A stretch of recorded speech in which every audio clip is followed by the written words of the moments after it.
Es esmu karosta, kas par vārdu ne. Kara osta, karš un osta. Viens ir nemiers un posts, otrs miers un patvērums. Karosta. Es bieži par savu vārdu domāju un vēlos nebūt karš, bet osta. Kar jau pietiek.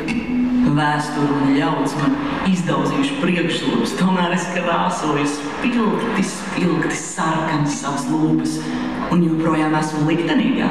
Jā, nenorādiet, es pati zinu, ka manas zeķis ir cauras, taču es tik un tā valku īsus svārkus, augstpapēžu kurpes un ēnu.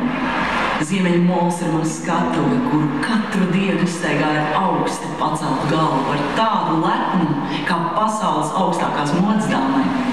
Esmu nesusi to, ko grūti celt, kur nu vēl nest. Jā, mana mugura vairs nav stalta un mani nagi ir aizlausti, un tomēr kaut nolūpusi uz tiem ir tikai sarkana nagu laka. Bet dzirdiet, manai pašapziņai laiks nav nodarījis neko. Vai jums būtu jāzina, ka es dedzinu sveces un aizlūdzu Dievu par ļaudīm, kur man veidojuši? Var jau būt, ka jums jāzina.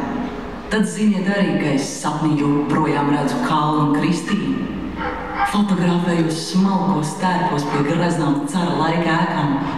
Sapņos es dejoju ar karavīriem, kuri dažādās formās tērpi pie manis raduši īslaicīgu mājvietu ceļā uz savu karalauku. Viņi vienmēr skuma pēc savām īstajām mājām.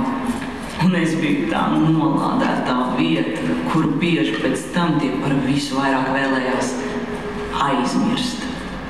Lai, pasaka, Dievs, nenāciet pie manis kā cietējs, nenāciet žēlot, pie manis nāciet mācīties pašapziņu.